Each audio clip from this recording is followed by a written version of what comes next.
السلام علیکم الحمد للہ نحمده ونستعینه ونستغفره ونعوذ باللہ من شرور انفسنا ومن سیئات اعمالنا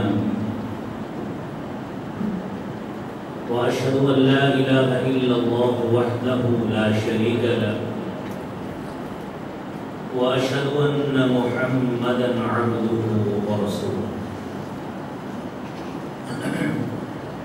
يا ايها الذين امنوا اتقوا الله حق تقاته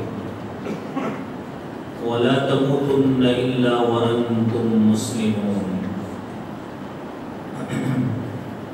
يا ايها الناس اتقوا ربكم الذي خلقكم من نفس واحده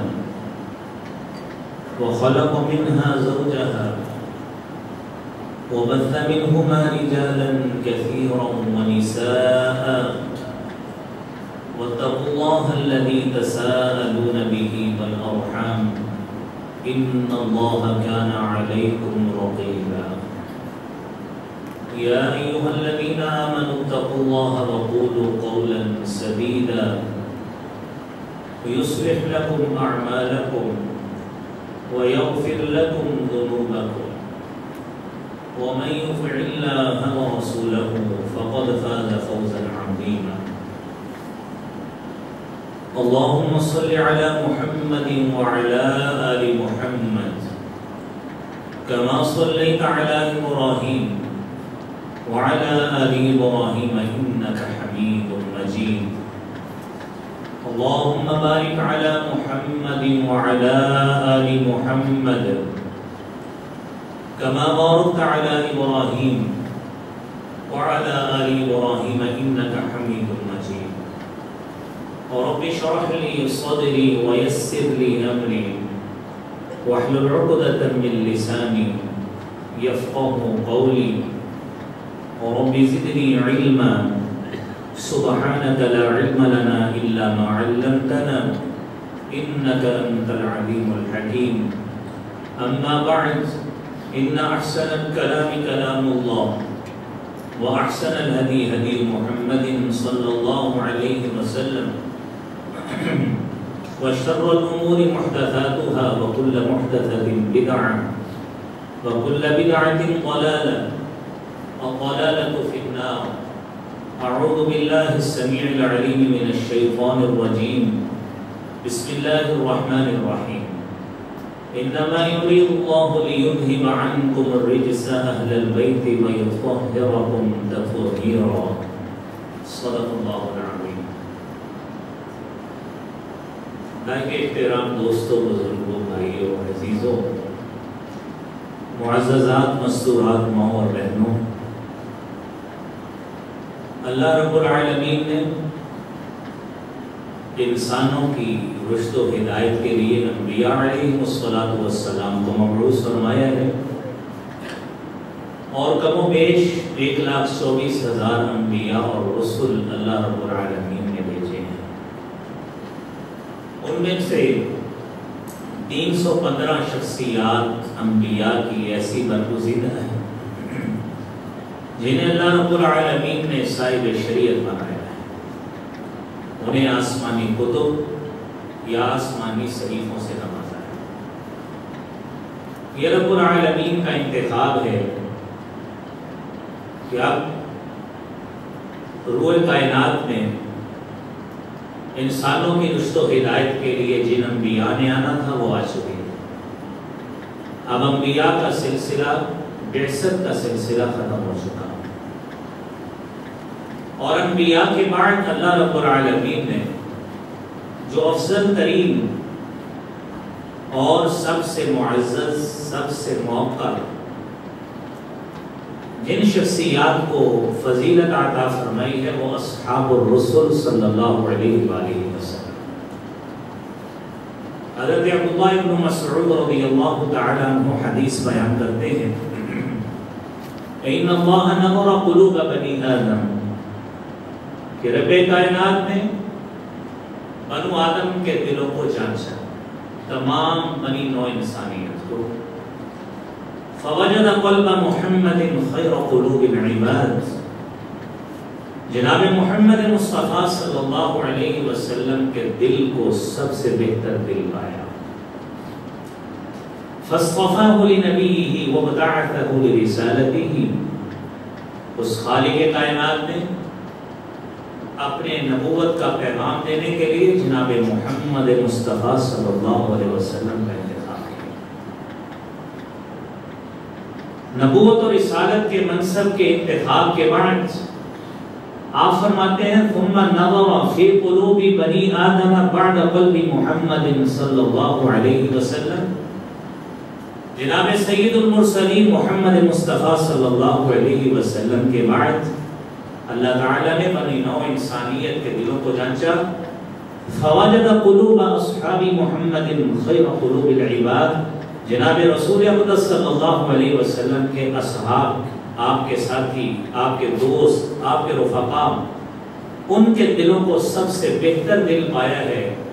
فجعلهم وزراء لنبیہ، اور ان لوگوں کو جناب محمد مصطفیٰ صلی اللہ علیہ وسلم کا ساتھی، دوست، رفیق اور وزیر بنا دیا ہے۔ گویا اس کائنات میں سب سے بہترین شخصیت جناب محمد مصطفیٰ صلی اللہ علیہ وسلم کی ہے۔ آپ کے بعد سب سے فضیلت والی اگر کوئی شخصیات ہیں تو وہ آپ کے صحابہ اور اہل بیت رضوان اللہ علیہم اجمعین ہیں۔ حضرات دیکھیے، شرف انسانیت کے بعد دنیا میں انبیاء کے بعد اگر کسی کو شرف، عظمت، منقبت، فضیلت اور عوام الناس پہ اگر برتری حاصل ہے تو وہ اصحاب الرسول اور اہل بیت رضوان اللہ علیہم اجمعین کو ہے۔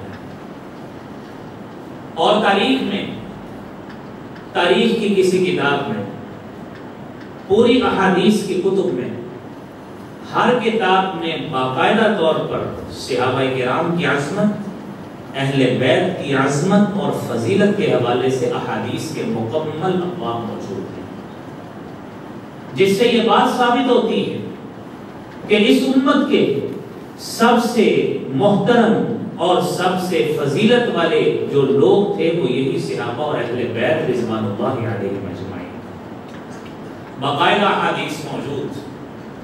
لیکن میرے بھائیوں، اس بات کو واضح ہونا چاہیے اور ہمیں اپنے طور پر یہ وضاحت ہونی چاہیے کہ جب ہم یہ لفظ اہل بیت کا اطلاق کرتے ہیں تو یہ اہل بیت کا اطلاق کن کن لوگوں پہ ہوتا ہے، کیونکہ یہ ایسا شرف ہے، یہ عظمت کا ایسا نشان ہے کہ جس کی نسبت ہادی برحق جناب محمد الرسول اللہ صلی اللہ علیہ وسلم کی طرف ہوگی۔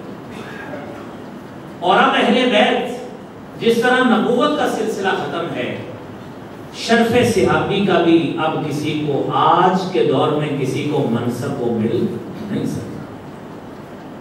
اور اسی طرح ہی جس طرح شرف صحابی پر آج کوئی فائز نہیں ہو سکتا، اسی طرح اہل بیت میں بھی کوئی شخص نئے سرے سے شامل نہیں ہو سکتا، وہ وہی رہیں گے جن کا اعلان جناب حبیب کبریا جناب محمد مصطفیٰ صلی اللہ علیہ وسلم نے کیا۔ تو شرف انسانیت کے بعد یہ بہترین فضیلت کا حامل ہوا، اور یہ بات ذہن میں رکھیے، سورہ احزاب کے ابتدا میں اللہ رب العالمین فرماتے ہیں النبی اولی بالمؤمنین من انفسهم وازواجه امہاتهم، نبی کریم صلی اللہ علیہ وآلہ وسلم مومنوں کے لیے ان کی جانوں سے بھی زیادہ حق رکھتے ہیں اور جانیں اس سے بھی زیادہ قریب ہیں۔ وازواجه امہاتهم، اور آپ کی ازواج مطہرات وہ ان مومنوں کی مائیں ہیں۔ اور یہ میرے بھائیوں، یہ شرف جو ازواج مطہرات کو ملا ہے، یہ بھی جناب محمد مصطفیٰ صلی اللہ علیہ وآلہ وسلم کی وجہ سے ملا ہے۔ ازواج مطہرات کو اگر ام المومنین ان میں سے ایک کو کہا جاتا ہے تو وہ نسبت بھی جناب محمد مصطفیٰ صلی اللہ علیہ وسلم کی وجہ سے ہے۔ جب لفظ اہل بیت بولا جاتا ہے ہماری زبان میں اہل اور آل دو الفاظ استعمال ہوتے ہیں۔ گرامر کی روح سے لفظ اہل ہا کی تعلیل ہوتی ہے تو وہ حمزہ میں بدلتا ہے، دو حمزے کو ملا کے لفظ آل پڑھا جاتا ہے، یہ گرامر کی بحث ہے۔ تو وہ دونوں کا ایک ہی مطلب ہوتا ہے آل یا اہل۔ قرآن کریم میں اللہ رب العالمین نے یہ لفظ اہل یا آل یہ سب سے پہلے کسی بھی مرد کی بیوی کے لیے استعمال کیا ہے، اور بیوی کے بعد اس کی ساری اولاد وہ اہل بیت میں شامل ہوگی۔ آپ اس کی سب سے پہلے مثال سیدنا ابراہیم علیہ السلام کے حوالے سے لیجئے جو سورہ ہود میں اللہ تعالیٰ نے بیان کی۔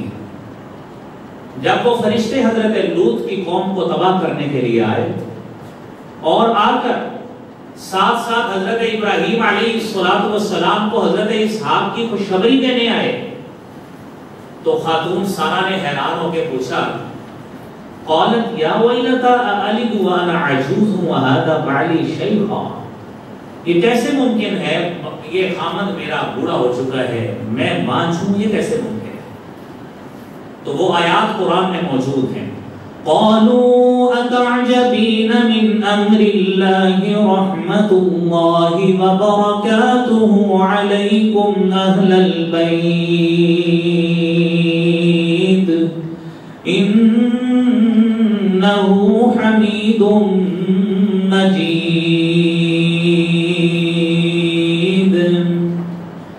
فرشتوں نے کہا اتعجبین من امر اللہ، اے اہل بیت، اے گھر والی۔ کون گھر والی؟ کون اہل بیت؟ حضرت ابراہیم علیہ السلام کی بیوی۔ قرآن نے اس کو اہل بیت کہا کہ اے اہل بیت، کیا تعجب کرتی ہو اللہ کی رحمت سے، اللہ کے حکم سے، اللہ کی طرف سے نازل ہونے والی برکت سے؟ وہ رب تو بڑا حمید اور مجید ذات ہے۔ یہ ایک دلیل۔ دوسری دلیل جناب سیدنا موسیٰ علیہ السلام کے حوالے سے ہے۔ حضرت موسیٰ علیہ السلام جب وادی طویٰ کے قریب پہنچے تو اپنی زوجہ مطہرہ کو کہتے ہیں، قرآن اس کو کاپی کرتا ہے سورہ طٰہٰ میں بھی اور اسی طرح ہی سورہ نمل میں بھی۔ اِذْ قَالَ مُوسَىٰ لِأَهْلِهِ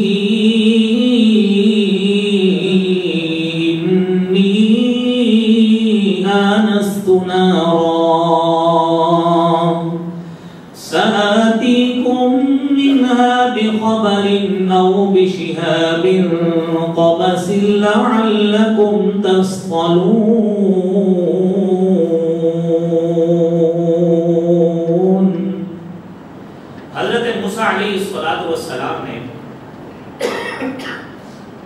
اپنے اہل سے کہا، اہل ان کی بیوی، کہ میں نے ایک آگ محسوس کی ہے، سآتیکم منہا بخبر، ان قریب میں آپ کے پاس کوئی خبر لے کے آتا ہوں، آگ جل رہی ہے، شاید یہاں پہ کوئی آبادی ہو، کوئی نفس ہو موجود۔ تو یہاں پہ لفظ اہل تعبیر کیا گیا جناب سیدنا موسیٰ علیہ السلام کی اہلیہ کے لیے۔ یہ دو باتیں ہو گئی، اور حضرت موسیٰ علیہ السلام ہی کے حوالے سے سورہ قصص میں موجود ہے۔ اور وہ تیسری دلیل اہل بیت کے حوالے سے، فَلَمَّا قَضَى مُوسَى الْأَجَلَ وَسَارَ بِأَهْلِهِ آنَسَ مِن جَانِبِ الطُّورِ نَارًا۔ حضرت موسیٰ نے جب قرآن کریم کے بتائے ہوئے اس دورانیے کے مطابق کہ 10 سال وہاں پہ پورے کر لیے، وہ سارا بھی اہلی ہی، اور اپنے اہل کے ساتھ وہ چلے تو وہیں پہ پہنچے جہاں پہ وادی طویٰ تھی۔ یہ 3 دلائل قرآن کریم سے آپ کو پیش کیے کہ لفظ اہل سب سے پہلے بیوی کے لیے استعمال ہوتا ہے۔ اب اسی طرح ہی یہ دلیل احادیث طیبہ سے بھی لیجئے کہ نبی کریم صلی اللہ علیہ وآلہ وسلم نے لفظ اہل اور اہل بیت اپنی گھر والیوں کے لیے، اپنی بیویوں کے لیے استعمال کیا ہے۔ اس سے پہلی حدیث سنیے، صحیح بخاری کی حدیث ہے 4141 نمبر، اور صحیح مسلم کی حدیث ہے 2770 نمبر۔ اور وہ خلاصہ سن لیجیے ابتدا میں، نبی کریم صلی اللہ علیہ وسلم نے، آپ نے جب غزوہ بنی مستلق 5 ہجری میں لڑایا، اس غزوے کے بعد ام المومنین سیدہ عائشہ صدیقہ رضی اللہ تعالی عنہا، آپ پہ تہمت لگی ہے اس غزوہ کے واپسی پر، اور آپ کی پاکیزگی کے لیے اللہ رب العالمین نے سورہ نور کی 18 آیتیں آپ کی تطہیر کے لیے نازل فرمائی، اور آپ صلی اللہ علیہ وسلم نے ان آیات کے نزول سے پہلے ایک دن اپنے صحابہ کرام سے مخاطب ہوئے اور فرماتے ہیں من يعذرني من رجل قد بلغني عنه اذاه في اهل بيتي، صحیح بخاری اور صحیح مسلم کی حدیث ہے۔ لفظ اہل بیت مکمل اصطلاح استعمال ہو رہی ہے دونوں احادیث میں۔ فرمایا من يعذرني من رجل بلغني عنه اذاه في اهل بيتي، کون شخص ہے تم میں سے، میرے صحابہ کرام میں سے، جو اس شخص کے مقابلہ میں میری مدد کرے جس نے مجھے میرے گھر والوں کے بارے میں اذیت اور تکلیف سے دوچار کیا۔ تہمت لگی ام المومنین سیدہ عائشہ صدیقہ پر۔ رسالت امام صلی اللہ علیہ وآلہ وسلم نے اپنی ایک زوجہ سیدہ عائشہ کے لیے لفظ اہل بیت استعمال کیا کہ میری گھر والی کو کس نے اذیت دی، کون شخص ہے جو تم میں سے اس حوالے سے میری مدد کرے۔ دوسری بات، دوسری دلیل احادیث، نبی کریم صلی اللہ علیہ وآلہ وسلم نے، آپ صلی اللہ علیہ وسلم نے جب سیدہ زینب رضی اللہ تعالی عنہا سے شادی کی ہے، اور آپ تصور کیجئے جب حضرت زینب سے شادی ہوئی، اور آپ کو یہ ذہن میں ہونا چاہیے کہ ام المومنین سیدہ عائشہ صدیقہ رضی اللہ تعالی عنہا کی شادی اللہ رب العالمین کے حکم سے ہوئی۔ سیدنا ابو بکر صدیق کی بیٹی عائشہ سے آپ کی شادی نبی کریم صلی اللہ علیہ وسلم کی شادی اللہ کے حکم سے۔ اب آپ صلی اللہ علیہ وسلم ازواج مطہرات آپس میں مخاطب ہیں، اور آپس میں ایک دوسرے کو کہہ رہے ہیں زوجکن اہلیکن، تمہاری شادیاں، اہلیکن وہ تمہاری گھر والوں نے تمہاری شادیاں کی۔ بھئی حضرت خدیجہ کی شادی ان کے گھر والوں نے کی۔ آپ کی اگر 11 ازواج مطہرات ہیں تو سوائے عائشہ صدیقہ رضی اللہ تعالی عنہا کی شادیاں تو گھر والوں نے کی۔ تو کہہ رہی ہیں زوجکن اہلیکن، تمہارے گھر والوں نے تمہاری شادیاں کی ہیں۔ وزوجنی اللہ من فوق 7 سماوات، اور میری شادی جناب محمد مصطفیٰ صلی اللہ علیہ وسلم سے اس ذات نے کی ہے جو 7 آسمانوں سے اوپر بیٹھا ہے۔ تو یہاں پہ بھی جو لفظ اہلیکن آیا ہے یہ بھی گھر والوں کے لیے احادیث مطہرہ میں استعمال کیا گیا۔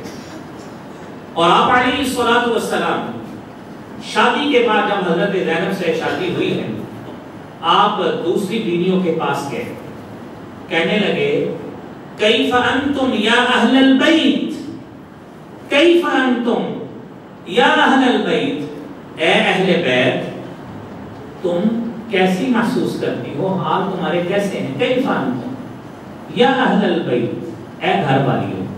مخاطب کون ہے؟ آپ کی ازواج مطہرات رضوان اللہ علیہن، یہ مخاطب ہے۔ اور اگلی دلیل سنیے میرے بھائیوں، انہوں نے تو خیر آگے سے اللہ کی حمد اور تعریف بیان کی حال پوچھنے پر۔ تیسری دلیل لیجیے حدیث طیبہ سے، ام المومنین سیدہ عائشہ صدیقہ رضی اللہ تعالی عنہا بیان کرتی ہے، صحیح بخاری کی 6454 نمبر حدیث ہے، فرماتی ہے ما شبع آل محمد، کہ آل محمد نے محمد مصطفیٰ صلی اللہ علیہ وسلم کی آل اولاد نے کبھی پیٹ بھر کے نہیں کھایا منذ قدم المدینہ، جب سے مدینہ منورہ میں تشریف لائے ہیں، من طعام بر ثلاث لیال تباعا حتی قبض، 3 دن لگاتار آپ صلی اللہ علیہ وسلم کی پوری آل محمد نے کبھی لگاتار 3 دن پیٹ بھر کے نہیں کھایا۔ پوری مدینہ کی زندگی اسی طرح ہی گزرتی حتیٰ کہ آپ اللہ کے پاس چلے۔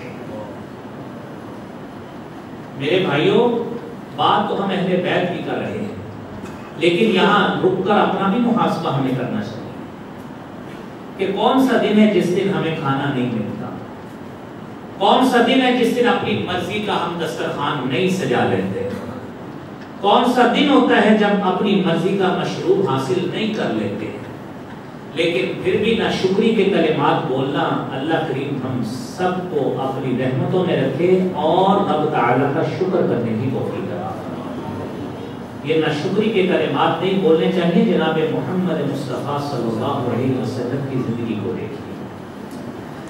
اور میرے بھائیوں، سیدنا عبداللہ بن عباس رضی اللہ تعالی عنہما بیان کرتے ہیں کہ کان رسول اللہ صلی اللہ علیہ وسلم یبیت اللیالی متابعا ہوا و اہلہ، کہ آپ علیہ السلام خود بھی ہوا و اہلہ اور آپ کے گھر والے وہ سارے کے سارے اسی طرح ہی کئی راتیں گزار دیتے تھے۔ لا یجدون عشاء، اور شام کا کھانا کئی راتیں ان کو نصیب نہیں ہوتا تھا، کئی دن ایسے ہی گزرتا۔ یہ آپ اور اہل بیت کی شان آپ سن رہے ہیں اور ساتھ ان کے روزمرہ کے ایام سن رہے ہیں۔ اور میرے بھائیوں، ابراہیم بن اسود رضی اللہ تعالی عنہ بیان کرتے، سألت عائشہ، میں نے ام المومنین سید عائشہ صدیقہ سے سوال کیا، صحیح بخاری کی 676 نمبر حدیث ہے، ما كان يصنع النبي صلی اللہ علیہ وسلم فی بیتہ، رسول اکرم صلی اللہ علیہ وسلم کے گھر کے معمولات کیا تھے، آپ اکثر گھر میں کیا کرتے ہوتے تھے؟ تو ام المومنین فرماتی ہیں كان يكون في محنة أهله، آپ اپنے گھر والوں کے ساتھ محنت مشقت کا کام، گھر کا کام ساتھ کیا کرتے تھے۔ فی محنة أهله، اپنے گھر والوں کے ساتھ محنت مشقت کا کام کرتے تھے۔ فَإِذَا حَضَرَتِ الصَّلَاةُ خَرَجَ إِلَى الصَّلَاةِ، جب نماز کا وقت ہوتا تھا تو نماز کے لیے تشریف لے جاتے تھے، لیکن اپنے گھر والوں کے ساتھ کام کاج میں مشغول رہتے تھے۔ ہمیں باقی سنتیں وہ تو سارا علم ہے، شاید ہمیں کاش اس سنت کا بھی علم ہو جائے کہ نبی کریم صلی اللہ علیہ وسلم اپنی گھر والیوں کے ساتھ گھر کے کاموں میں بھی مصروف ہوا کرتے تھے۔ اور میرے بھائیوں، آپ نے خطبہ مسنونہ میں آیت سنی، اللہ رب العالمین فرماتے ہیں انما يريد الله ليذهب عنكم الرجس اهل البيت ويطهركم تطهيرا۔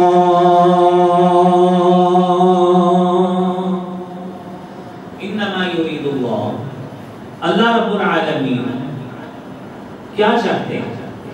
ليذهب عنكم الرجس اهل البيت، اے اہل بیت تم سے معاشرے کی غلاظت کو، گندگی کو دور کر دے، وَيُطَهِّرَكُمْ تَطْهِيرًا، اور تمہیں مکمل پاک صاف بنا کے معاشرے کے اعلیٰ ترین افراد بنا دے۔ اللہ یہ چاہتے ہیں۔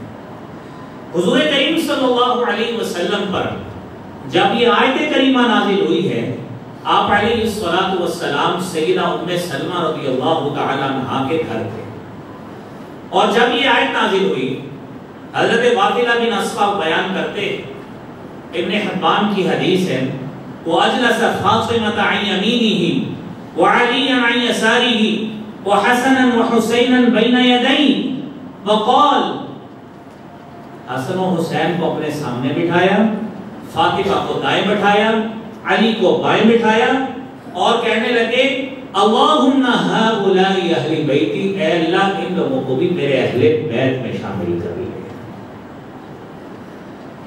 اللہم ہؤلاء اہلی، اے اللہ یہ میرے اہل میں شامل ہے. درخواست کی، دعا کی، پکارا.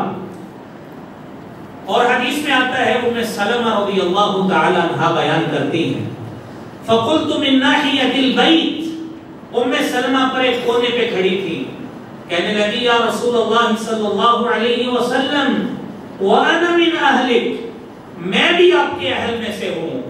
تو آپ علیہ الصلوۃ والسلام نے فرمایا انت علی خیر وانت علی اہلی، اور آپ میرے گھر والوں میں ہی شامل ہیں اور آپ پہلے ہی بڑے بہترین مقام پہ ہیں.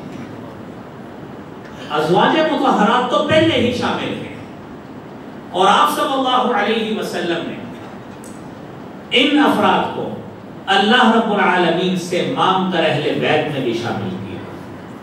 اور یہ یاد رکھیے نبی کریم صلی اللہ علیہ وآلہ وسلم کے پاس سوال ذہن میں آئے گا کہ آپ علیہ السلام کی تو بیٹیاں 4 تھیں، تو آپ صلی اللہ علیہ وسلم نے انہیں اہل بیت میں شامل کیوں نہیں کیا؟ لیکن اس کو بیان کرنے سے قبل امام جعفر صادق رحمت اللہ علیہ جن کی طرف فقہ جعفریہ نسبت کرتی ہے اپنی فقہ کی، امام جعفر رحمت اللہ علیہ سے پوچھا گیا الناس یقولون، لوگ کہتے ہیں المسلمون کلہم آل النبی، کہ مسلمان سارے کے سارے نبی کریم صلی اللہ علیہ وسلم کی اولاد ہیں، کیا خیال ہے آپ کا امام صاحب؟ کہنے لگے کذبوا وصدقوا، لوگ اس دعوے میں جھوٹے بھی ہیں اور سچے بھی ہیں. کیسے؟ اور اسی بات کو ہی شہید ملت حضرت علامہ احسان الہی ظہیر نے شیعہ اہل البیت میں بھی اسی قول کو نقل کیا ہے کہ امام صاحب کہتے ہیں کہ لوگ اس دعوے میں سچے بھی ہیں اور جھوٹے بھی ہیں. کیسے؟ کہنے لگے فقال کذبوا ان الامۃ کافتہم آلوہ، جب یہ کہتے ہیں کہ ساری امت ان کی اولاد ہے تو امت میں تو لوگ جھوٹ بولنے والے بھی ہیں، گناہگار بھی ہیں اور دین سے ہلے ہوئے بھی موجود ہیں، تو یہ کیسے ممکن ہے کہ سارے کے سارے لوگوں کی نسبت آل نبی صلی اللہ علیہ وسلم کی طرف کر دی جائے؟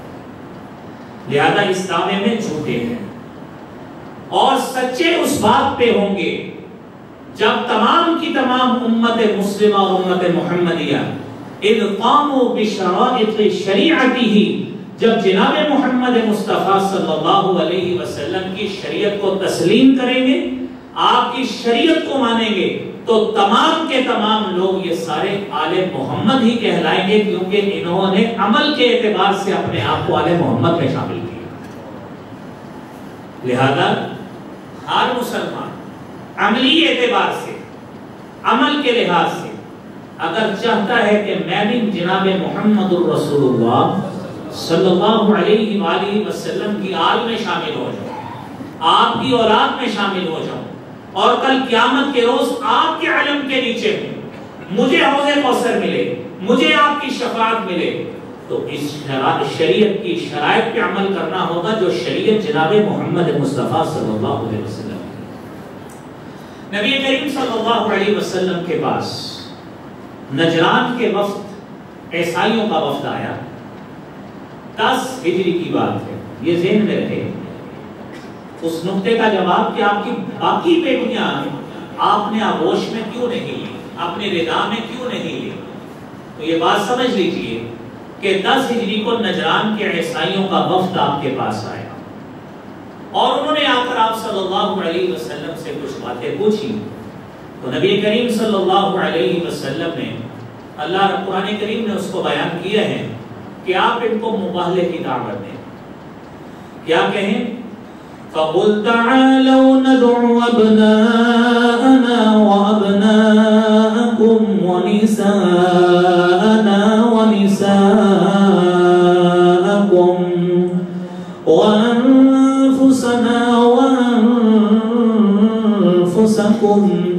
ثم نبتهل فنجعل لعنة الله على الكاذبين.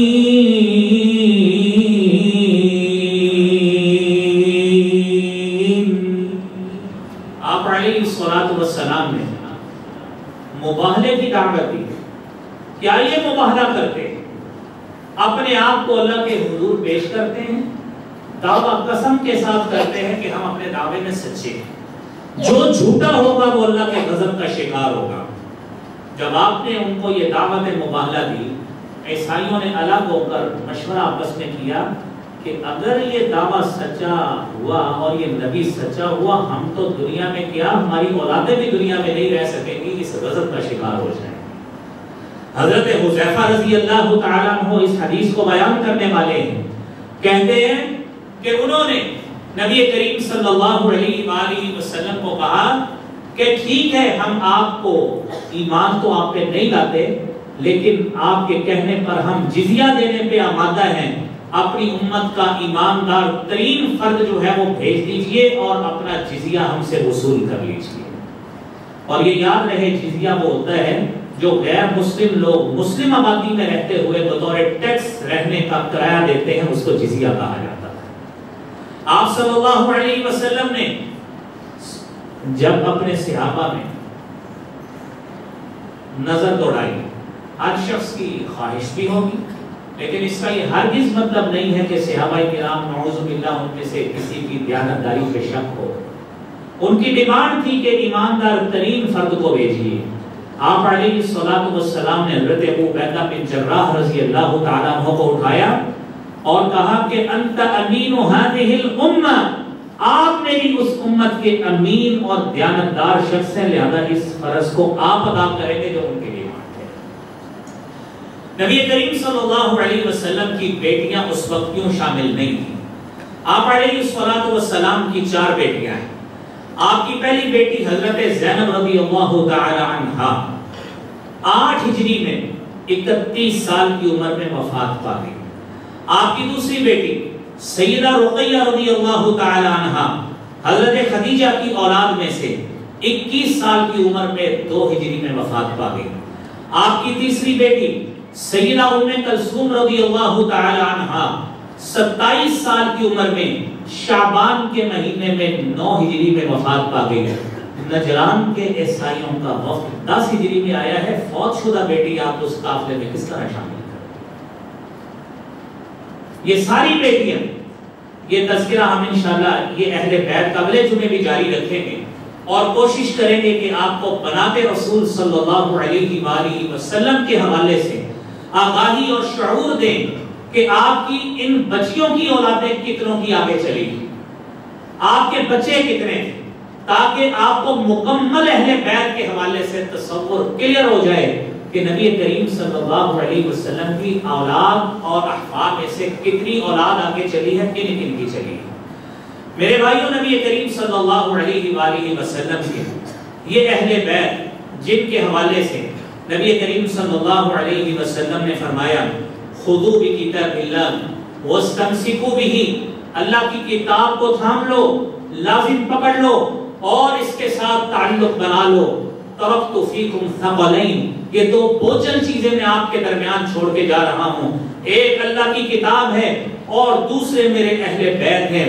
اذکرکم اللہ فی اہل بیتی، اذکرکم اللہ فی اہل بیتی، اذکرکم اللہ فی اہل بیتی، کہ میں تمہیں اپنے اہل بیت کے حوالے سے تمہیں نصیحت کرتا ہوں، ان کے ساتھ اچھا سلوک کیجئے، ان کے ساتھ اچھا سلوک کیجئے، میں تمہیں نصیحت کرتا ہوں۔ میرے بھائیوں، نبی کریم صلی اللہ علیہ وسلم کی زبان اقدس سے جو فرامین اہل بیت کے حوالے سے نکلے ہیں اور ان کے حقوق کے تعین کے حوالے سے کہ اہل بیت کے حقوق کیا ہیں، اور پھر صحابہ کرام اور اہل بیت کی آپس میں تعلق داریاں اور آپس کے ریلیشنز کیسے تھے، انشاءاللہ اس گفتگو کو آگے ہم جاری رکھیں گے۔